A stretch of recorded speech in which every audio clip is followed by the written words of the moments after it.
issues that matter to you. Rob Portman, Ted Strickland.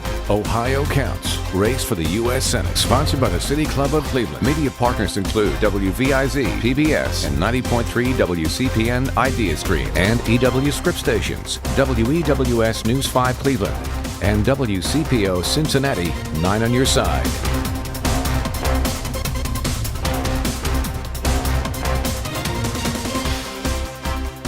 Westfield Insurance Studio Theater in the Idea Center at Playhouse Square in Cleveland, Ohio. I'm Karen Kassler, Bureau Chief of the Ohio Public Radio and Television State House News Bureau. And I'm Danita Harris, anchor at News 5 in Cleveland. Welcome to the final Senate debate between Rob Portman and Ted Strickland.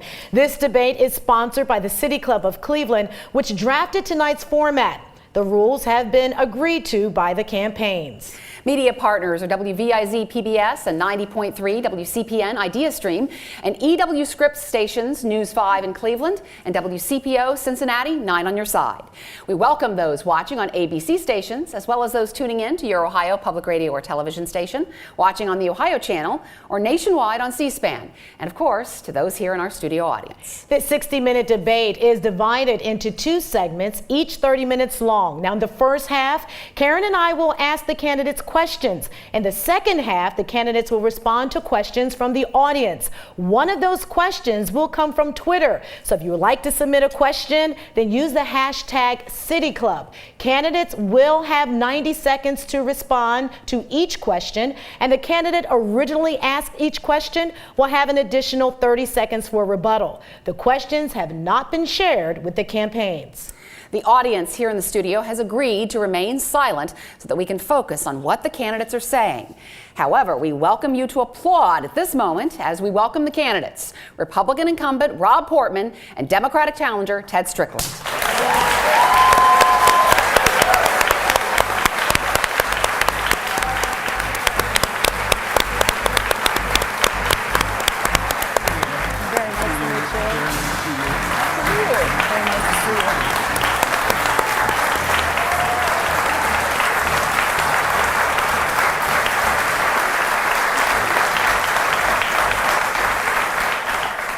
We are now going to have opening remarks. Candidates, a reminder that you will each have 2 minutes for your opening statements. The order was determined by a coin flip and agreed to by both candidates, and we begin with Senator Portman. Great, Karen. Thanks very much. Thanks to the City Club, and it's good to be back in Cleveland. Believe land. First the Cavs, now the Indians. You're going to hear a real contrast tonight between the two of us. I've been an independent voice for Ohio, working across the aisle with Republicans and Democrats alike to deliver real results for Ohio families and Ohio workers. I'm proud that 45 of my bills have been signed into law. One is a very important issue. It's the heroin and prescription drug epidemic that has torn families apart and devastated communities, including here in Cleveland. My Comprehensive Addiction and Recovery Act will begin to turn the tide in that terrible epidemic. I'm running for Chandra, who I met today at a women's shelter in Cleveland, who's a brave mom and a heroin addict, recovering addict, who needs the help. I'm running for the many workers in Ohio who are feeling the middle class squeeze. I've taken a lead on things like worker retraining, on things like ensuring infrastructure projects can get off the ground to create jobs, and ensuring that we have a level playing field for Ohio workers. That level playing field for Ohio workers includes legislation that Chair Brown and I passed that right now is helping paper workers and tire workers and steel workers begin to fight back against unfair imports from countries like China. I'm fighting for the 70 new workers at ArcelorMittal right here in Cleveland, Ohio, who have a new job because of our legislation that enabled them to win their trade case. I'm proud of the fact that I've been endorsed by every major city newspaper in Ohio that's endorsed.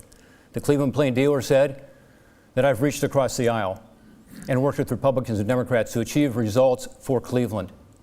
They also said that they didn't think that Ted Strickland could be effective in the U.S. Senate. I think they're right. He was not effective as a congressman.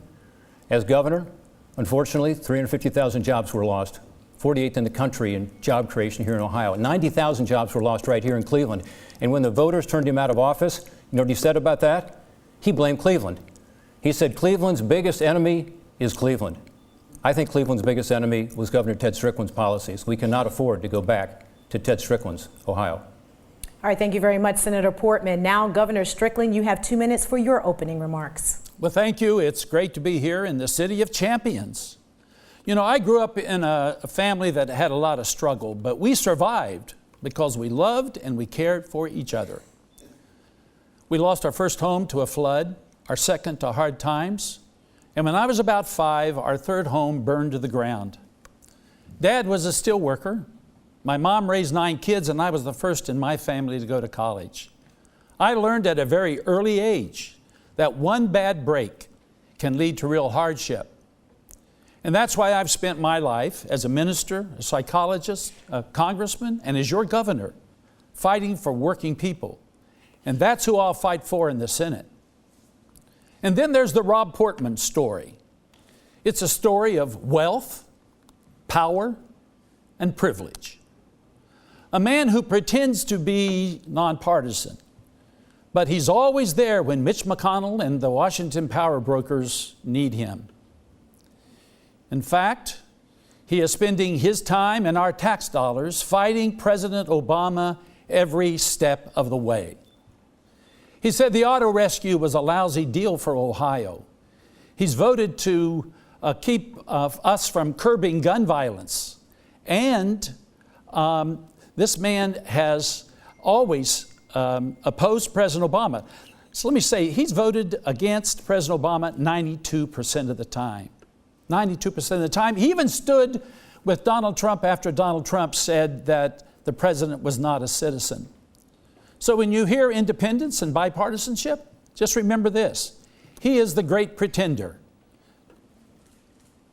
All right, thank you very much, Governor Strickland. We're going to start our first question with you tonight. I'm addressing this to you. This has been an unusual election, with a survey of millennials by the University of Massachusetts finding they'd rather have a lottery determine the winner than to vote for either Hillary Clinton or Donald Trump.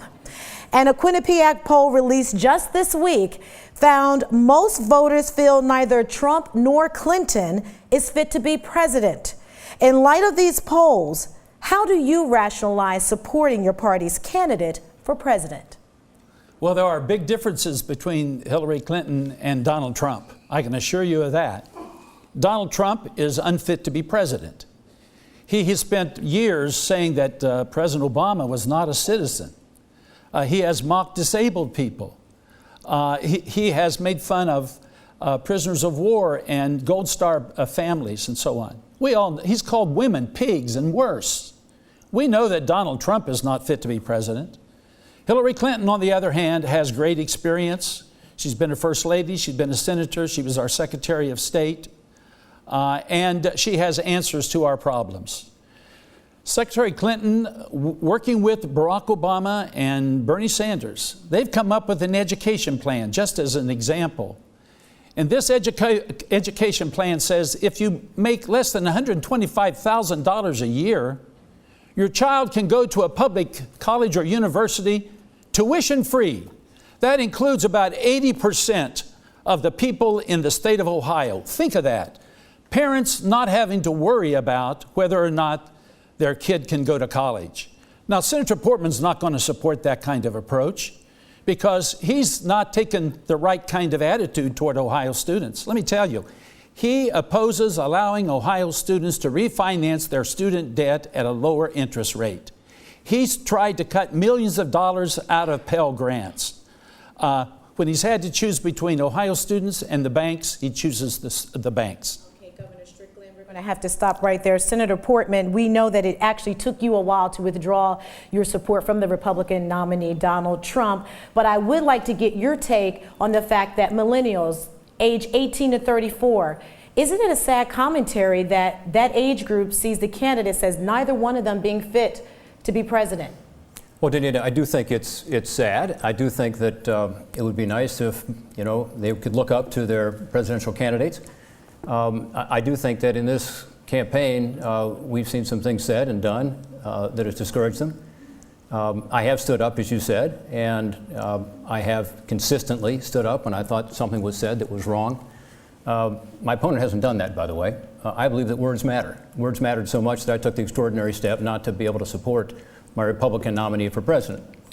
When Hillary Clinton called half of Donald Trump's supporters deplorable, said they were irredeemable, said they were racist, Ted Strickland didn't stand up. He still hasn't to this day to condemn those comments. And words really matter when there are words, right? So this is a campaign between Ted Strickland and me.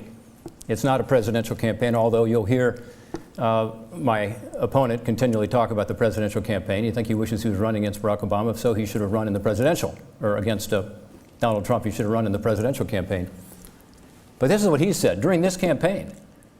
He's the one who has used the word rape in an offensive way, somehow to connect rape to charter schools. He's the one who has said when Justice Antonin Scalia died that it was a cause to celebrate.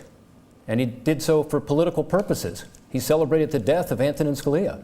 He's the one who came here to Cleveland during the convention and handed out fortune cookies offending Asian Americans around Ohio, never apologized for it as a political gimmick. And again, he's the one who said to Cleveland, Cleveland, your worst enemy is yourself, as opposed to taking responsibility. All right, Governor Strickland, you have 30 seconds to rebut that statement.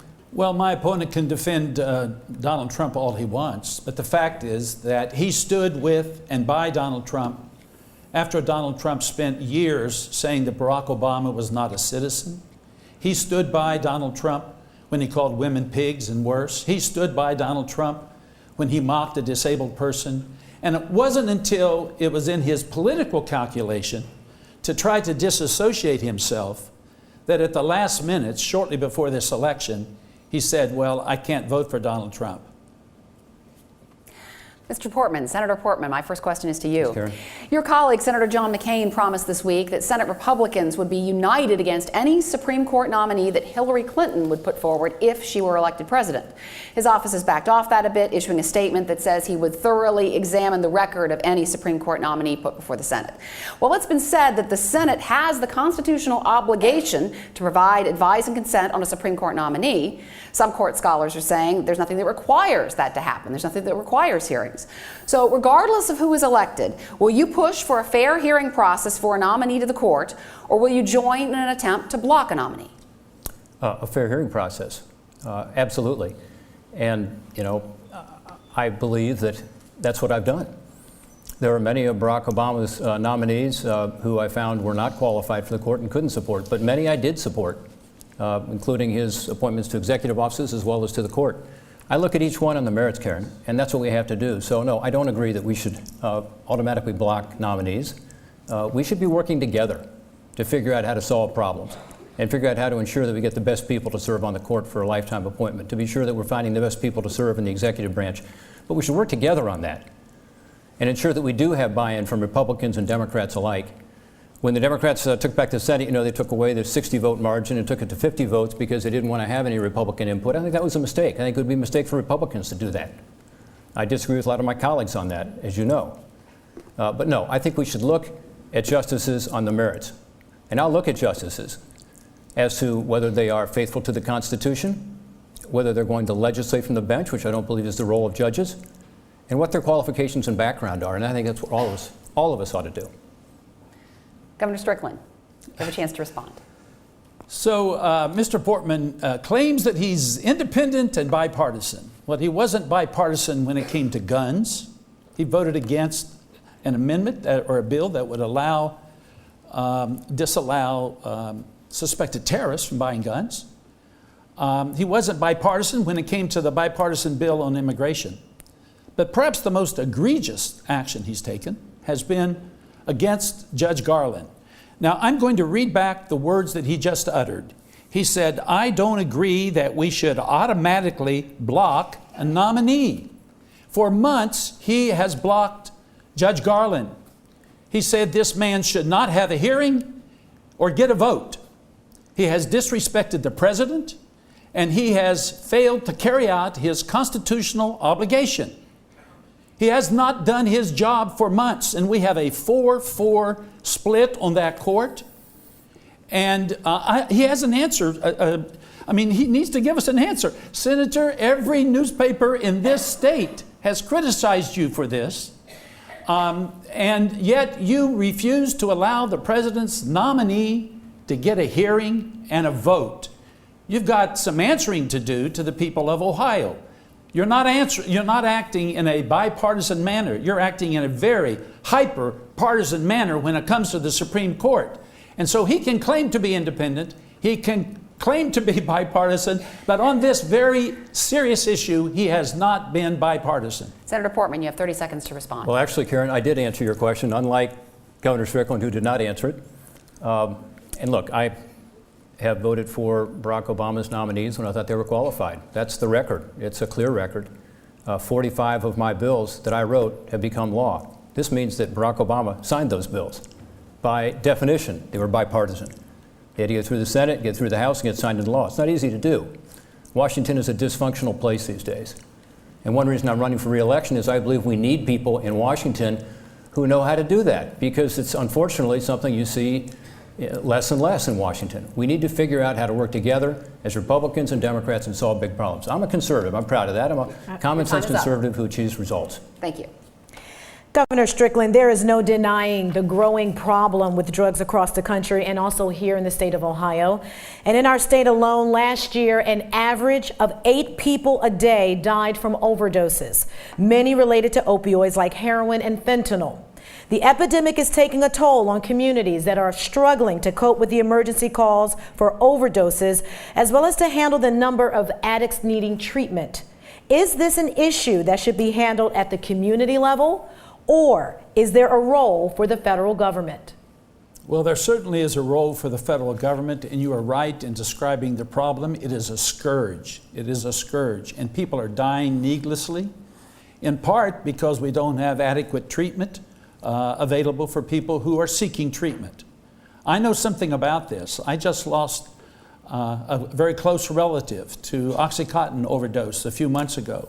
It was a sad and a tragic event. A beautiful young man who should not have died.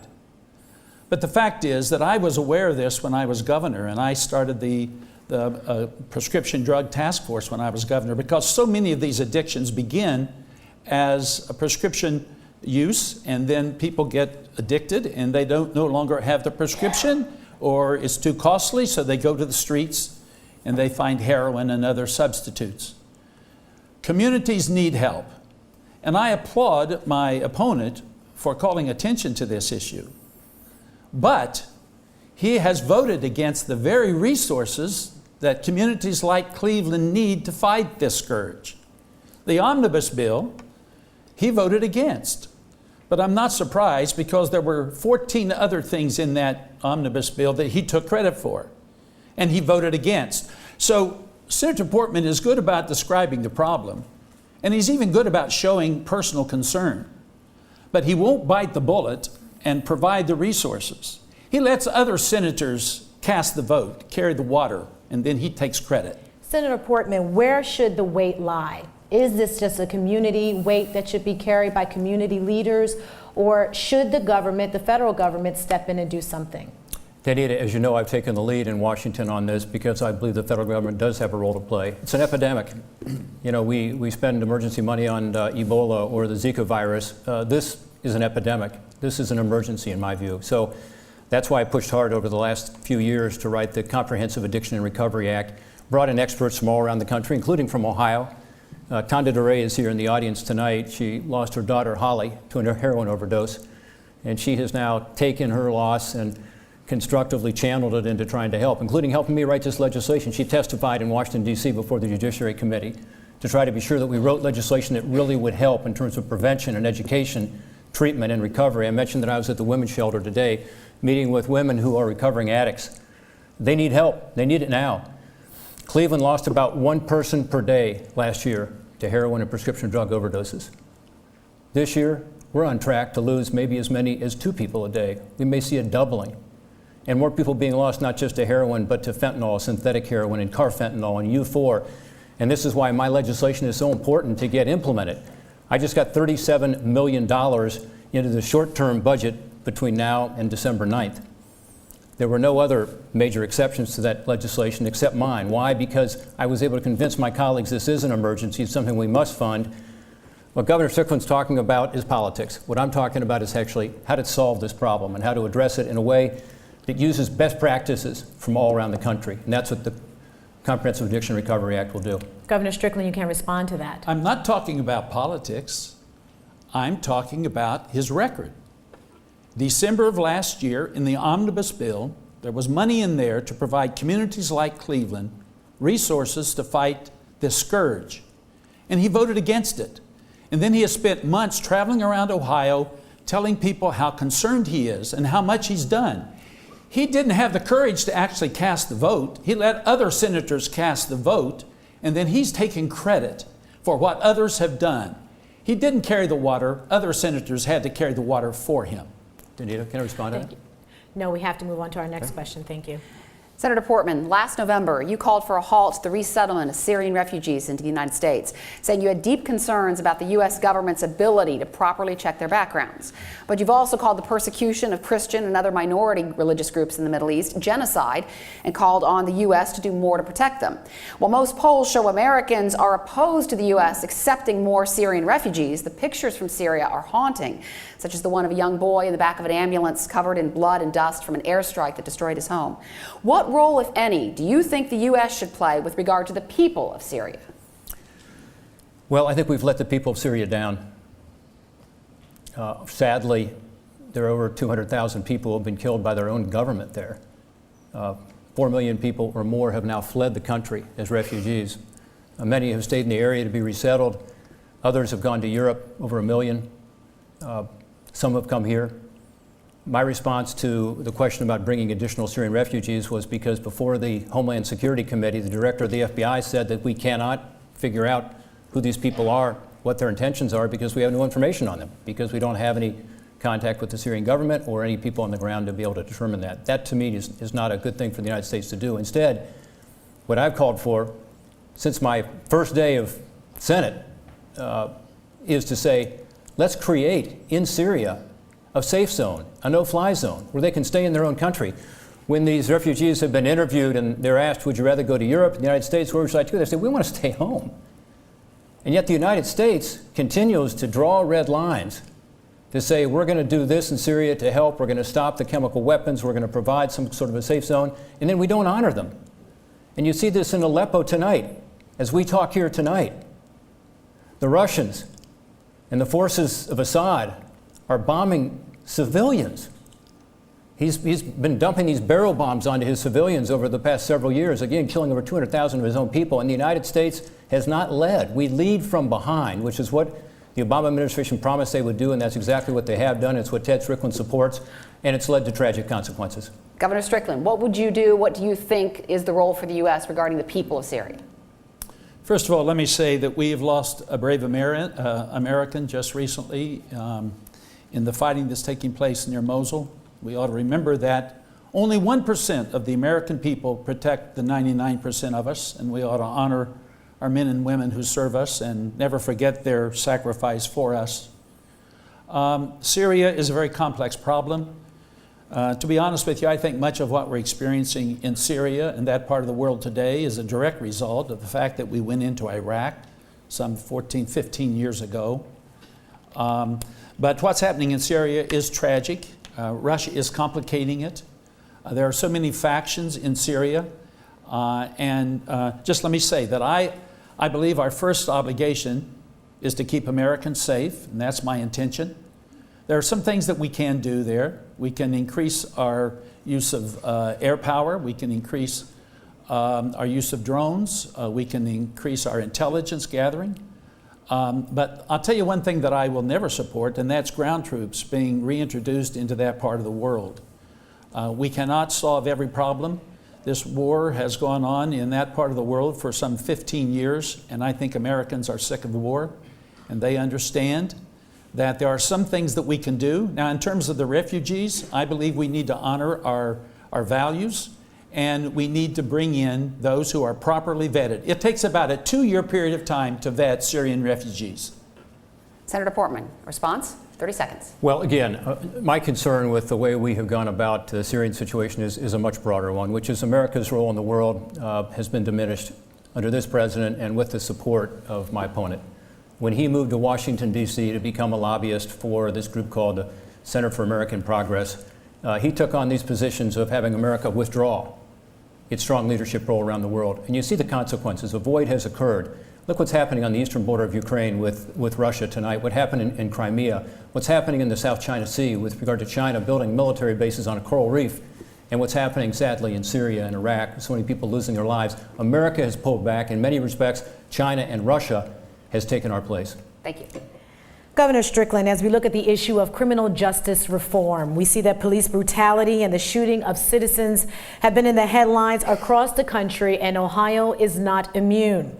Here in Cleveland, the police department is implementing a consent decree with the Justice Department. But the problems extend far beyond the police and into the courts, where, according to PolitiFact, minorities are more likely to be overcharged or face harsher sentences than white defendants.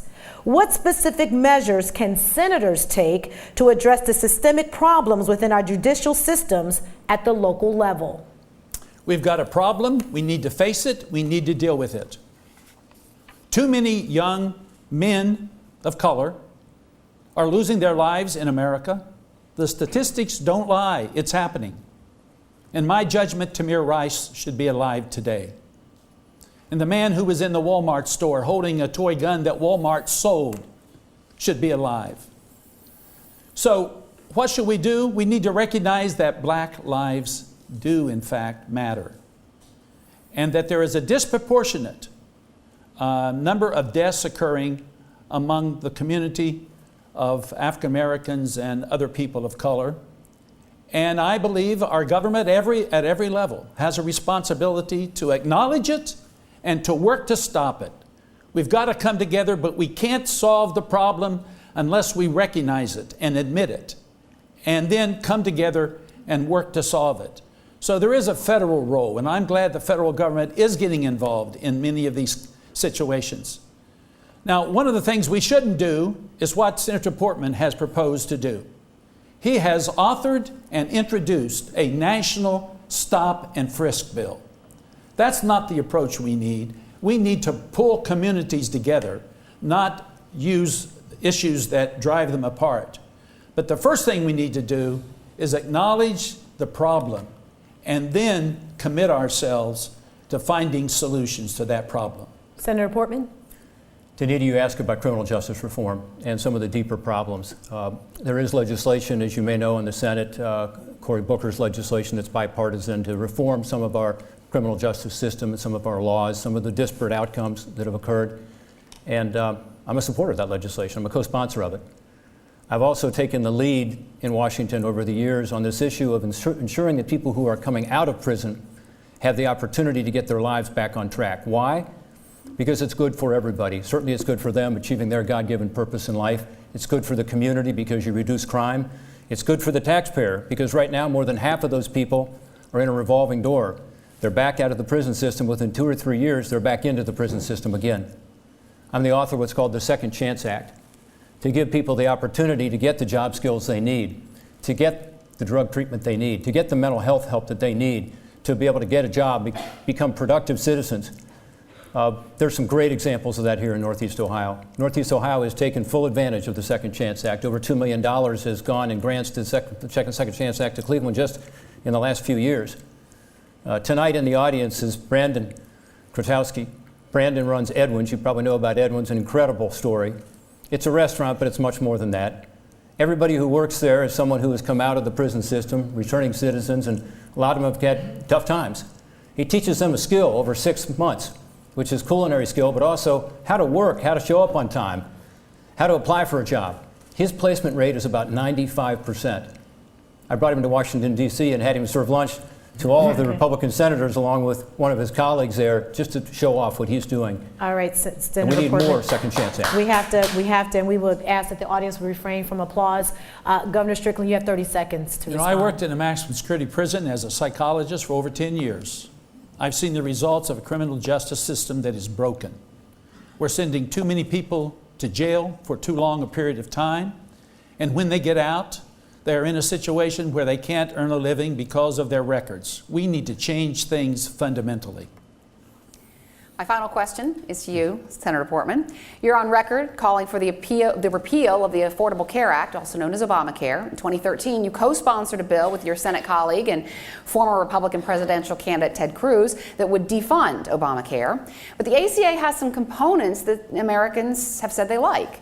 So do you still believe Obamacare should be repealed? And if so, with what specifically will you replace it? Yeah, as you know, Karen, I've never said repeal without replace, because I think we have to replace it. I don't think the healthcare system was in good shape before the Affordable Care Act. It's certainly in worse shape now. The liberal Democratic governor of Minnesota just said the Affordable Care Act is anything but affordable. Now, this is just in the last week. Bill Clinton just said in the last week, it's crazy. It's not working for middle-class families. Ted Strickland supports it strongly. In fact, he said it's wonderful. He said Obamacare is something we should celebrate. Well, a 91% increase. That's the average increase for families in Ohio, the individual market in Ohio. That's a $200 a month increase just since Obamacare went into effect. Think about that. Think of all the small businesses that now are struggling to provide health care because the costs have skyrocketed. The exchanges aren't working. The insurance companies are leaving. There are many counties now, 30% in America, in some in Ohio, where there's only one insurance company, no competition. This is not working for Ohio families. People tell me, a woman named Joanne recently wrote to me from Dublin, Ohio, saying, I've got health care, but I don't have health care because now my deductible is so high, it's like I don't even have health care because it's $6,000 out of pocket before anything kicks in. So this is not working for anybody. It has to be replaced. I think both candidates, Ted Strickland and Rob Portman, know that. We have to know that. It's not working for Ohio. We have to replace it with something that is patient-centered, that gets more competition into the system, that gives people more choice, that does keep some of the good parts of the Affordable Care Act. The best part, I think, is that pre-existing conditions. If you have a pre-existing condition, you can't be denied health care coverage. You can do that without turning the health care system upside down, as the Affordable Care Act has done. Governor Strickland. I celebrate the fact that over 800,000 Ohioans have insurance coverage through Obamacare. I celebrate that. You know, Senator, I suppose it's easy for someone like you who gets subsidized, government-subsidized health care, to talk in such a cavalier, casual manner about people who, before Obamacare, had no access to health care. Now, it's not a perfect bill, but it's a good bill. And it's one that we ought to fix, improve, but we ought to keep. And what the senator is suggesting, if you repeal it, you allow insurance companies once again to charge women more than men for health care.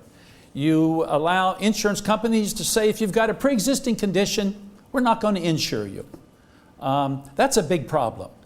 And so we need to improve it. We can do that. But the senator has voted to repeal it. And I've never seen any kind of replacement as a part of any vote that he's ever cast. So it's a good thing. I'm so proud of Governor John Kasich for having the wisdom to expand Medicare coverage, only possible because of Obamacare. You couldn't expand Medicare coverage without Obamacare.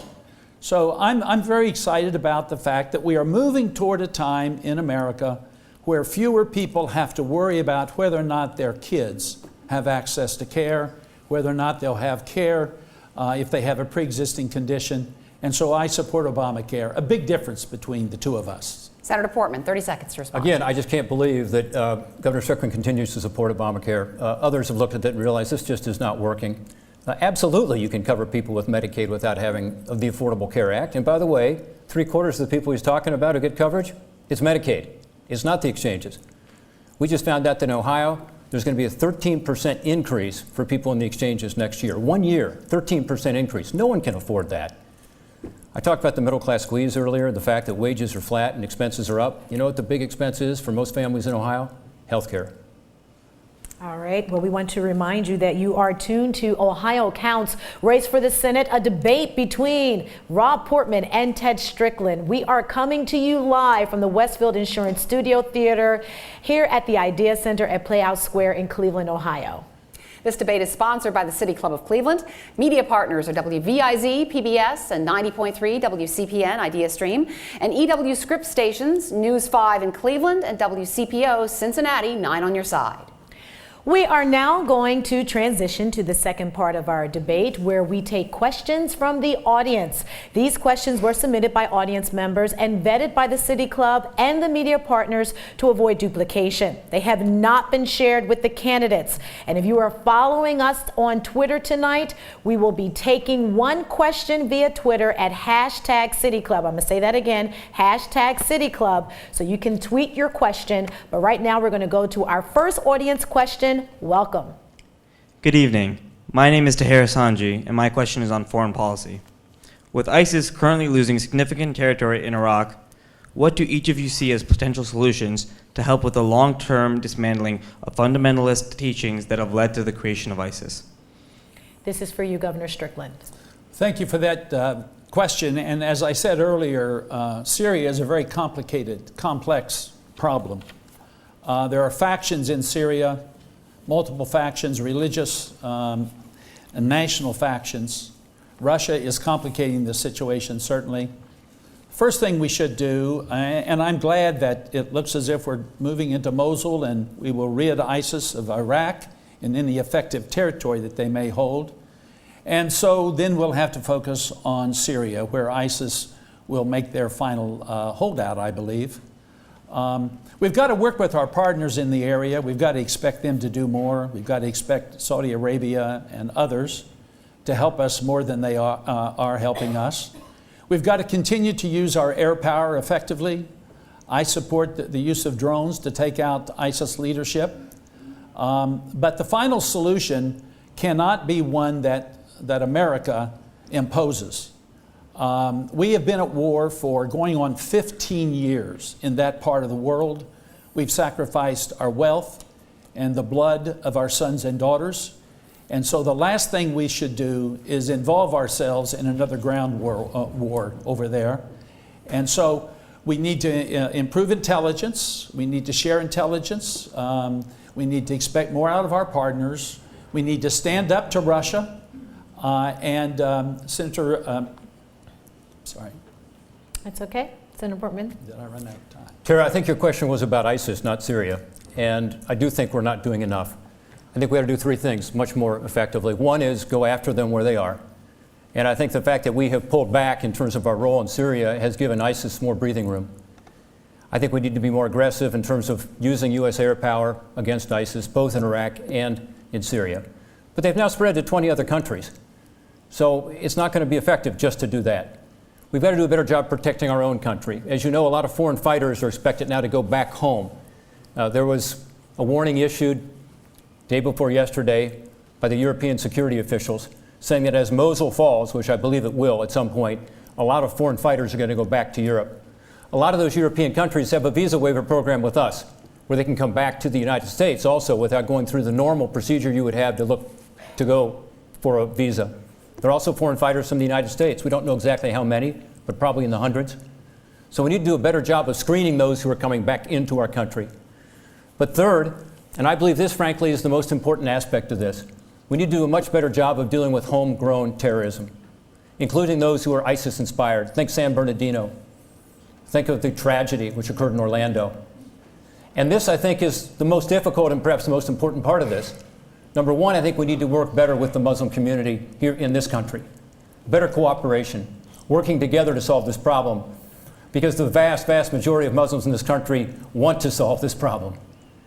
There has been only one example in Ohio, and it was the first one in the country, of a foreign fighter who came back and was arrested for terrorist charges in Senator Columbus, Portman, Ohio. I'm sorry, I'm going to and have to cut you off. And it was because the Muslim community worked with us Your to be able time to is identify up. that person and arrest We him. got to give Governor Strickland 30 seconds to respond. Governor Strickland?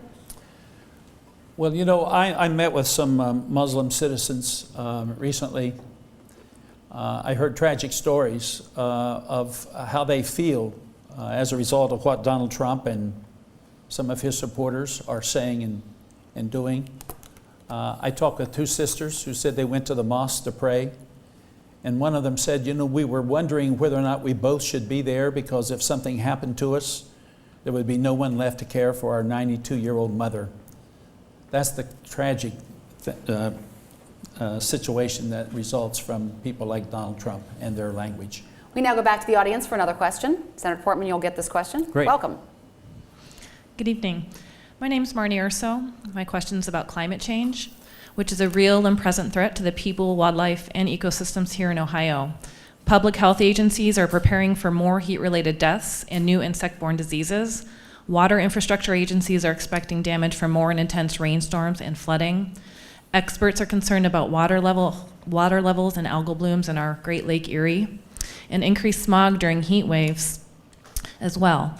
Our native species might not be able to adapt. In fact, the National Audubon Society has found that half of all the North American bird species are at risk from climate change. If elected, what are your plans to protect the people, the wildlife, and the natural areas in Ohio from the current and potential threats of a changing climate? Senator Portman, you start. Great. Thank you for that question. As you know, I think I've taken the lead on this issue of energy efficiency, drafted legislation with Jeanne Shaheen from New Hampshire. We've gotten 2 bills already signed into law by the president. We have a 3rd bill. The combination of those 3 bills would be the equivalent, they say, of taking 20 million cars off the road within 15 years. What's important to me is it also creates jobs, about 200,000 additional jobs. So it's a way to do 2 things. One, deal with emissions, carbon emissions, and help to create a cleaner environment. But second, to do so in a way that creates more economic growth and opportunity. And I think both are important, and I think they can be complementary, and that's a good example of it. I'm also the author of what's called the Tropical Forest Conservation Act, which has saved 86 million acres of tropical forests around the world, not by losing any jobs here in Ohio, but by instead actually helping those countries to be able to do debt for nature swaps, they call them, with U.S. debt. Again, that's been a huge savings because it's viewed as the 3rd or 4th largest cause of carbon emissions is the burning of these tropical forests. So I use those as 2 examples of things that I've actually done. Being an independent voice for Ohio, getting things done, working across the aisle, and making a concrete difference in both of those cases in terms of emissions, and in both of those cases, not hurting Ohio jobs. There's another approach to this. It's the approach that Ted Strickland's taking. He didn't used to take it, but when he lost his election, he did move to Washington. He joined up with a group there, a lobbying group. He was their chief lobbyist. And that group took on our Ohio interests, energy interests, coal interests, natural gas interests, and put in place and supported overregulation that makes it impossible to create jobs in the parts of Southeast Ohio he's from. That's one reason there was a poll out today showing him losing his own congressional district dramatically. Your time is up. Thank you. Governor Strickland? Senator, there's only one of the 2 of us standing before this audience that's ever been a registered lobbyist, and that's you, Senator. Your first job as a lobbyist was with a Chinese-based firm. You were a registered foreign agent, and your client was Haiti at a time when the baby Doc Davalle, who was a despot, was killing people. Now, I believe in science. Thank you for the question. I believe in science. Science tells us that our climate is changing. And science tells us that our climate is changing in large part because of human activity. And I believe that, and I accept it. My opponent does not. He concurs that the science is changing, but he's been unwilling to say that human activity is significantly involved in climate change. You mentioned Lake Erie. Obviously, Lake Erie is being affected by climate change. That's why I support the President's Clean Power Plan. Senator Portman opposes President Obama's Clean Power Plan. I, as governor, passed an energy bill that had efficiency standards and renewable standards, and we were seeing major investments being made in Ohio in wind and solar. And so I have taken action on this issue. Senator Portman opposes the most significant thing that can be done to improve our climate in this country, and that's to support the President's Clean Power Plan. He refuses to do so. He can talk about the forest somewhere else, but when it comes to what's important right here in this country, he's on the wrong side. Senator Portman. You know, a litany of false claims there that we don't have time to go through, but you must be desperate, Governor. Let me just say this about Lake Erie, because you mentioned it. I've been proud to take the lead there. I'm co-chair of the Lake Erie Caucus, and I'm the one who's taken the lead on dealing with these algal blooms, passed 3 pieces of legislation that affect it, but also to get rid of the microbeads that are in Lake Erie, one of our huge problems here. Cleveland, this area particularly. My legislation actually requires companies to phase out microbeads altogether. Again, I worked with Democrats and Republicans alike, brought environmentalists in with the business community, and solved a big problem. Thank you, Senator. Let's go now to our next audience question. Welcome. My name is Nancy Dietrich. My question is about guns. Would you explain how your stance regarding gun violence and gun registration regulation has either solidified or evolved in the past few years? Governor Strickland, we'll start with you. Well, thank you for the question. And my position has changed or evolved over the last several years. People ask me why. And I say, well, I've got eyes and ears. I've got a head and a heart. and I see what's happening in our country and in our communities. 33,000 Americans lose their lives to gun violence each year, about 2/3 of those as a result of suicide. Now, we can't solve the entire problem, and I do believe and support the Second Amendment, always have and always will. But I also believe that we can have common sense solutions to this very difficult problem. So here's what I support.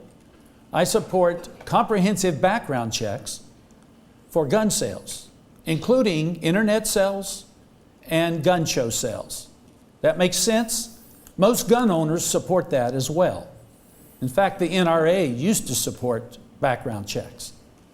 And I also support keeping those who are suspected of terrorism from being able to go into a gun store and buy a semi-automatic weapon. Senator Portman, on the other hand, voted against a bipartisan bill put forth by a Republican Senate colleague that would have stopped terrorists from having access to guns. Senator Portman, you can respond. Thank you, Dina. So, Governor Strickland, in this campaign, bragged about his A+ rating with the NRA. I'm not talking about years ago, I'm talking about in this campaign. He has said that he has a mixed and spotty record on this issue and that he can be criticized for it. Those are his words, not mine. So I don't know where he is on this issue. I will tell you where I am, which is I do support the Second Amendment. I also support tightening up background checks, in particular to get mental health records into the background checks. I also do support someone who is on a no-fly list not being able to get a gun. But we need to be sure people are properly on the no-fly list. The famous example is that Ted Kennedy was on the no-fly list. And the legislation that I supported actually got the most votes. It was a bipartisan bill to be able to solve that problem. I think it got 56 or 57 votes out of 60. This is one of the things that, again, working together, we should be able to solve. Now, the NRA did not support that particular bill, but I did support it. And I think that's one that, again, regardless of who wins this election, regardless of who wins the majority, we should figure out a way to come together because I think there's a consensus about this. If you're on the no-fly list, you shouldn't be able to get a gun. These are important issues, and these are issues that we have to address. We have to address the deeper issue, though, of gun violence. When I talk to police officers here in Cleveland about the gun Senator violence going on Portman. in this city, they say it's related to gangs and Senator- drugs. Another reason for us to get at this heroin and prescription drug issue and other drug issues. Thank you very much, Senator Portman. 30 seconds, Governor Strickland, for your rebuttal. 30 seconds? Okay, I'll try to maintain my 30 seconds. The fact is, a bill was put forth. It was written by Republican Senator Collins of Maine, and it would have prevented people who were on the terrorist suspect watch list from buying guns. The world was watching. The country was watching. Senator Portman voted no. He has sold his soul to the NRA. And that's why they have spent nearly $2 million trying to defeat me in this Senate race. And I'm proud of their opposition. Thank you, Governor Strickland. Unfortunately, we're already on our last audience question. This one comes from Twitter. Let's hear it. Excellent. This question is from Twitter and from Cindy and focuses on education. Testing helps students ID problems, but takes away from teaching time. What changes would you make? Senator Portman? It's a great question, and for teachers out there who are listening, they all feel this way. Maybe some a little more strongly than others, but they don't want to teach the test, they want to teach students. And so I supported legislation called the Every Child Succeeds Act. It was bipartisan legislation. It was worked on with Republicans and Democrats alike. It actually passed the United States Senate a couple months ago. The president signed it into law. And it did change the law so that there aren't as many students who are being focused on the test, not actual learning. I think that's important. I also think it's important to support our students all the way through the process. So I support allowing students who are in high school to be able to get college credit and to be able to get Pell Grants. I have legislation to do that. Marcia Fudge and I actually have introduced that legislation together. She's introduced it in the House. I introduced it in the Senate. It's called early college, early high school legislation. I've also supported legislation to ensure that when someone gets out of college and they have a big student debt, which unfortunately in Ohio a lot of students do, $28,000 is the average, that they should be able to consolidate and refinance that student debt. It's called the REPAY Act. And it actually has an interesting provision that For students, they could opt never to have to pay more than 15% of their income in interest on their debt, Senator which I Portman. think would be a terrific thing for those students and for our economy. Governor Strickland. Senator, I don't know if it's the lighting in here or my perspective, but your nose seems to be growing. The fact is, you have consistently opposed allowing Ohio students to refinance their student debt at a lower interest rate. That's his record. That's his record. Read the Repay Act. Now, let me say this about the question. We need to respect teachers. We need to allow teachers to help us formulate the approach that we take when we try to educate our kids. For far too long, we've tried to adopt a corporate business model for our schools. We treat our children as if they're some kind of wedge, these wedges. Every child is individual, every child is different, every child has a different method of learning and needs to be valued as an individual student. This testing is maddening, it's counterproductive, and it's harmful, and it takes away from a good educational experience.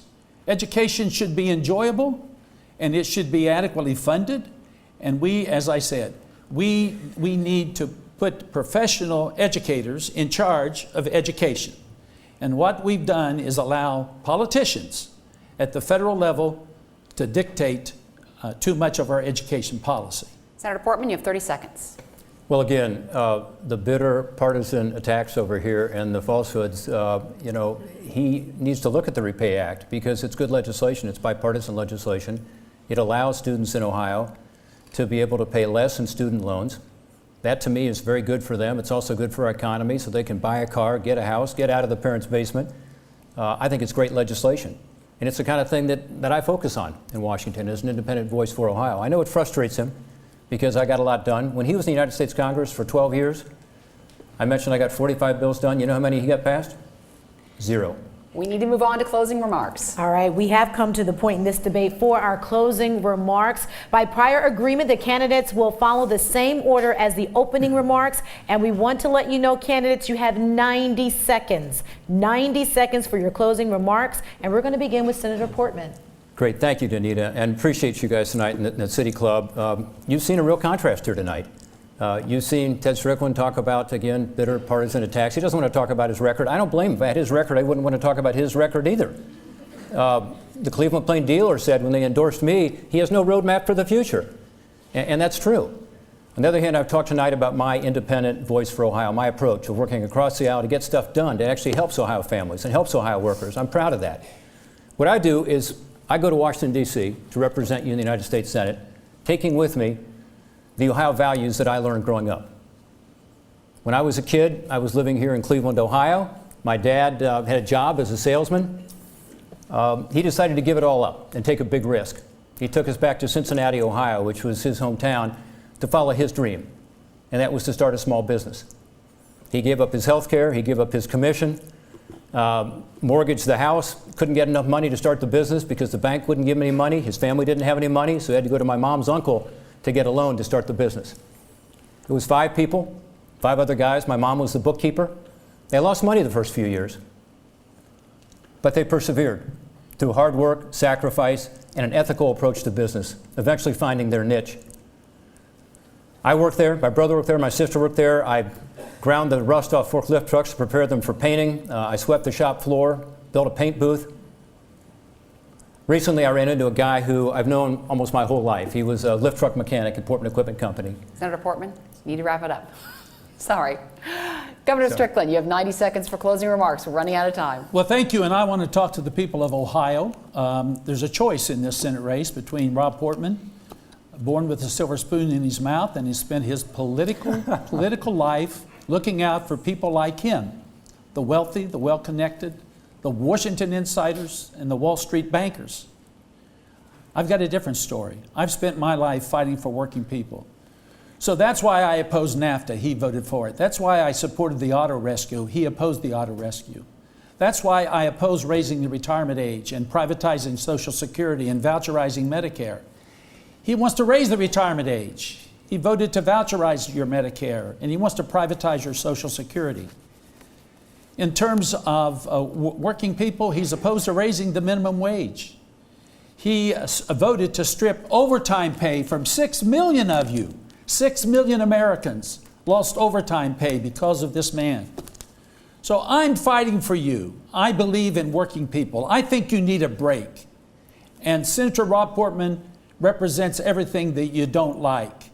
He's the ultimate insider, and he's taking care of those who are already well-to-do, and I want to take care of regular working Ohioans, people who actually work for a living. Thank you so much.